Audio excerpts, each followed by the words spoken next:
We were at this studio. Suge was outside. He had like 4 or 5 guys with him. I was married at the time. Charli Baltimore was one of the people Biggie wanted to bring with him when he was planning to leave Diddy's Bad Boy Records for a huge $62 million deal. And according to whispers in the industry, Biggie opened up to Charli about not just his plans, but some explosive secrets too. These secrets involved Diddy and even Biggie's wife, Faith Evans. And no, this wasn't just casual pillow talk. These were serious confessions, strong accusations, maybe even warnings. But here's the shocking part. Now that Diddy is facing legal trouble, Charli reportedly feels it's finally time to reveal exactly what Biggie told her. And I was coming outside the studio to get into a car that was taking me back to the hotel. Sources say Charli's been privately telling people that both Diddy and Faith Evans knew the real truth about what happened to Biggie. And that could be the reason why Faith has always stood by Diddy when people question what led to Biggie's death. She once said Puff could never do that to Big. He'd never hurt one of his closest friends. Their bond was way more than just artist and label boss. I never had that kind of relationship with Puff. But listen, if what Charli's saying is true, Faith might be going down with Diddy. Here's some background.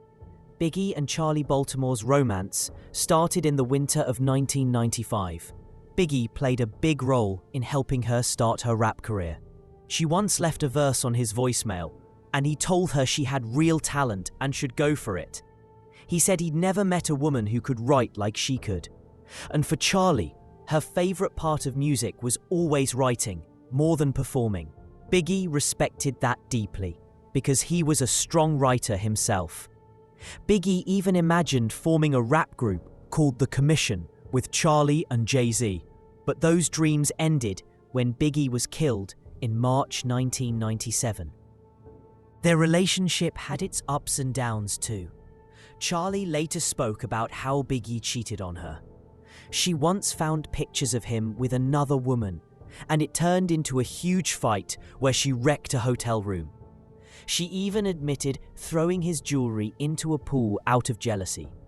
She also said Iggy got Faith Evans pregnant while he was still with her, and he is too scared to tell her. She found out from his mum. Charli said, "Honestly, I think it was his mum who told me. I don't think he had the courage. She kept telling him he needed to come clean. I was shocked when I found out." Charli said their relationship had breaks. They'd split up for short periods, maybe a month or two. It was an on and off situation. Biggie told her the baby happened during one of those breaks.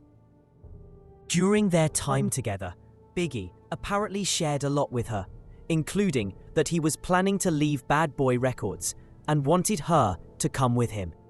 He also told her he feared for his life because of the big move he was about to make. And that's what Charli has been sharing lately. Even more shocking, some people are now saying Faith Evans may have played a part in Biggie's death. Remember when someone asked Faith if Diddy had anything to do with it? She defended Diddy right away. She said their bond was special, and no one could link Biggie's death to any conspiracy involving Puff. She said, if that were true, we would have sued Puff a long time ago.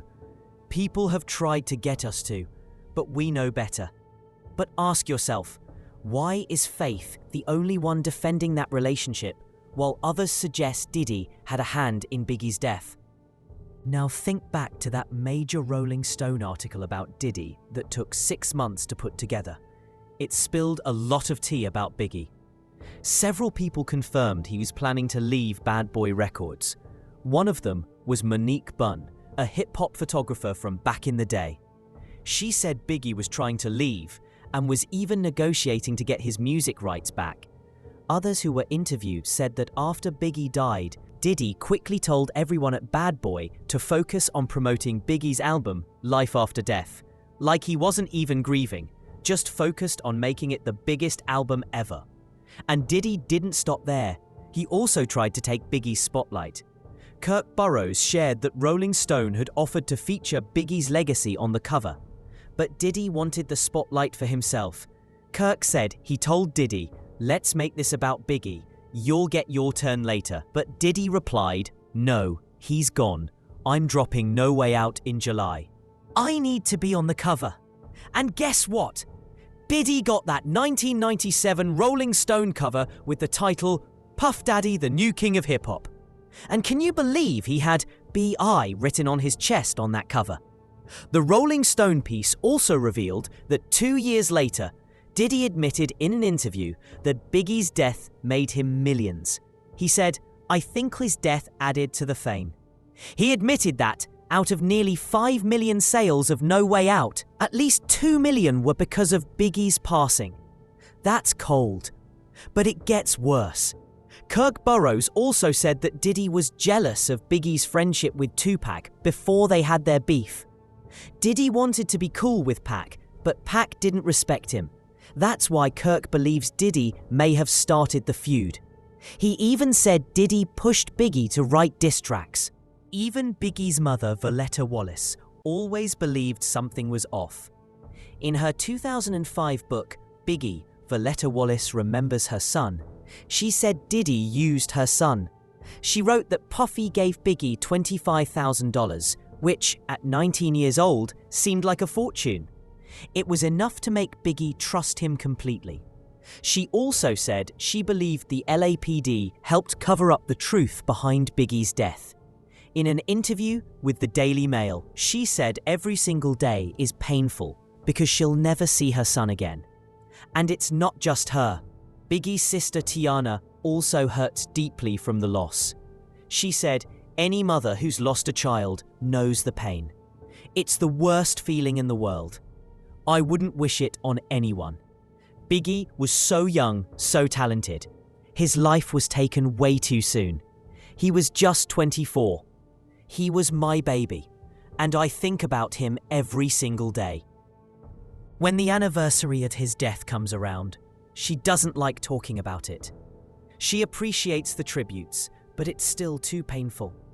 She said the LAPD detectives already know who's responsible. They investigated, but didn't move forward. She couldn't understand why there were no arrests. In her own words, "I have a good idea who took Christopher's life, and I truly believe the LAPD knows too. They did the work, but they didn't move forward.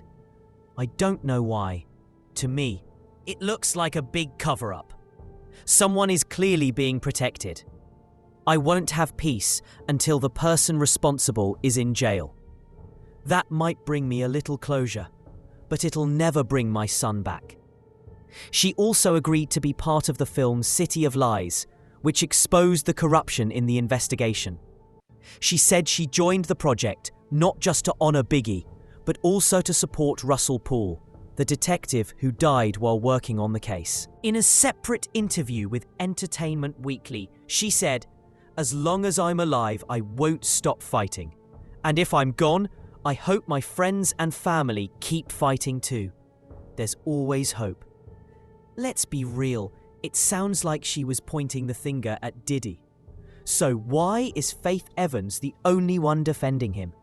If you ask Charli Baltimore, she'll tell you Faith knows what really happened to Biggie. Some sources even claim Charli believes Faith knows how Diddy was involved in his death. Maybe that's why Faith keeps standing by him. And from what I've heard, Charli isn't about to keep quiet anymore. I don't know what else she's planning to reveal, but tell me, do you think Faith was involved? Drop your thoughts in the comments. There's no doubt that Charli Baltimore's relationship with Biggie went far beyond just music. She wasn't just a side story. She was someone he trusted, someone he shared his fears with.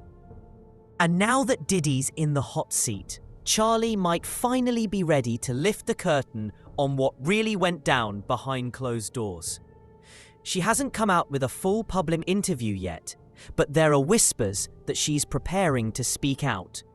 And if what she's hinted at is true, it could shake the foundation of everything we thought we knew about Biggie's death. Imagine for a moment everything we've been told. The documentaries, the interviews, the statements. What if it was all just a carefully built story to protect certain people? Because if Biggie really did tell Charli he was scared, and if he thought leaving Bad Boy could cost him his life, then that changes everything. That's no longer just music industry drama. That's a warning, a red flag that maybe no one took seriously at the time. And with Faith constantly backing Diddy, people are now wondering what her role really was. Was she truly just the grieving widow? Or was she helping protect someone? Charli's words, no matter how quietly she's been saying them, are gaining attention.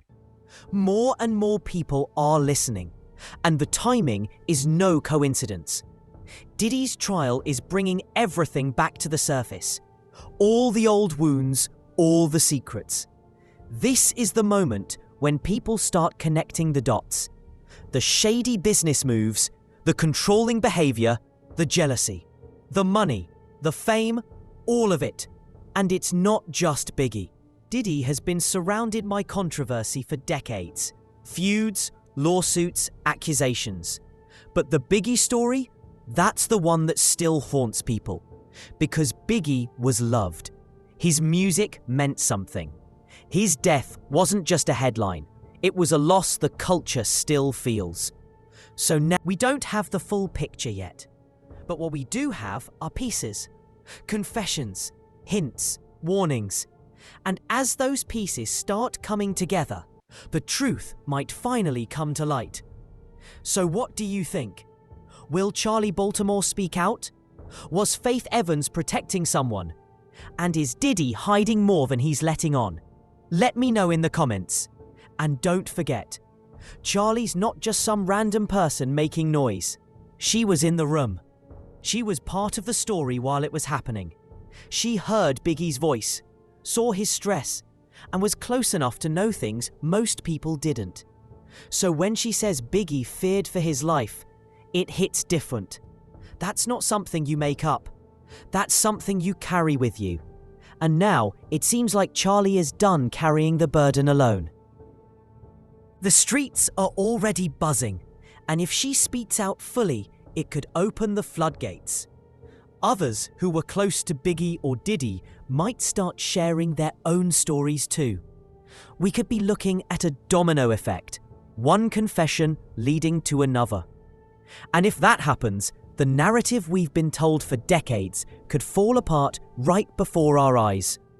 Because think about it, so many questions have gone unanswered. Why was Biggie really in Los Angeles that weekend? Why did security around him seem so light? Why did the investigation go cold so fast? And why have so many people stayed silent? When Biggie died, the world was told it was just East Coast versus West Coast beef. But was that just a cover? A distraction from something more personal, more sinister? Charli's story could be the missing link. The inside truth that finally makes all the other pieces fit. And what about Diddy? He spent years building his empire. Music, fashion, liquor, reality shows. But what if all of that was built on secrets and silence? On the back of a tragedy he never fully addressed. Some say Diddy's just a businessman who got caught in the crossfire. Others believe he was more involved than he ever let on. But with each new claim, each resurfaced quote, each piece of evidence, the doubt grows stronger. And now, Faith Evans' loyalty is being questioned too. Why defend a man if there's even the slightest chance he played a part in your husband's death? Unless you know something the rest of us don't. Charli's side of the story might not be pretty. It might ruffle feathers. But truth usually does. And if she's ready to tell it, the world needs to listen. Because Biggie's legacy deserves honesty. If people around him, people he trusted, really knew what was coming, then the world deserves to know that too. There's a storm coming, and Charli Baltimore might be the one to start it. Let's not forget how calculated the music industry can be, especially when big money and powerful names are involved. If Charli Baltimore really does come forward, there's a good chance others might try to shut her down. She could face backlash, threats, or pressure to stay quiet. But something about this moment feels different, like she's done staying silent. Maybe she's tired of watching people rewrite history, while the real truth is buried. Maybe she's finally ready to speak for Biggie, since he never got the chance to speak for himself. And if she does, it won't just be about drama or gossip. It could become a turning point in the story that's haunted hip-hop for nearly 3 decades. Because for too long, people have asked, who really killed Biggie Smalls? And no one's had the courage or the access to answer that clearly. But Charli, she might be the closest we'll ever get to someone who actually knows. And look, this isn't about trying to ruin someone's career. It's about finding justice, closure, truth. Biggie left behind more than music. He left behind a family, a mother who still cries for her son, a daughter who grew up without a father, a legacy that's been used, profited from, and manipulated. And if that legacy was built on lies, then it's about time those lies were exposed. You can already feel the shift. People are paying attention. Diddy's not untouchable anymore. The lawsuits, the investigations, the testimonies, they're all starting to pile up. This is a moment when the past is crashing into the present. So if Charli Baltimore really knows what happened, and if she's ready to tell it, then we might be closer than ever to the truth about what happened to Biggie. Stay tuned, because something big is coming, and when it does, everything could change.